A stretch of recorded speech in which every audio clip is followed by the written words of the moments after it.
upang ipasara ng gobernador ng Palawan ang Western Philippines University.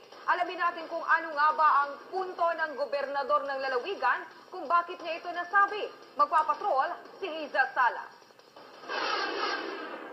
Most of those professors in WPU who are teaching wrongly their kids, the students there, that I pay the tuition.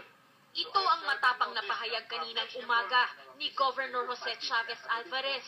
Tinutukoy nito ang hindi umano tamang pagtuturo ng mga propesor sa naturang paaralan tungkol sa di tamang pagbabayad ng scholarship ng provincial government.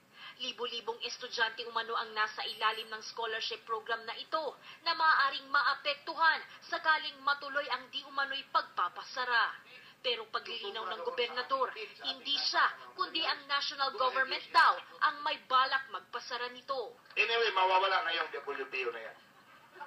Sorry to say that, but hindi ko kagustuhan yan. Kagustuhan po ng national government yan. Isa lang state yun. Isa lang state yun. That is not my program. Tinunggo naman namin ang eskwelahan upang makausap at mahingi ang panig ng presidente dito. Pero tumanggi muna silang magbigay ng pahayag ngayon. Magpapatawag na lamang daw sila ng pagpupulong kasama ang iba pang media. Buhat ng pumutok ang isyu patungkol dito ay pinayuhan na ng gobernador na lumipat na lahat ng scholar na hawak ng provincial government sa Palawan State University.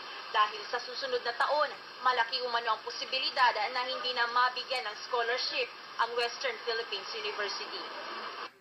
Sa ngayon ay nakabinbin pa rin ang usapin na ito at wala pang pinal na resolusyon.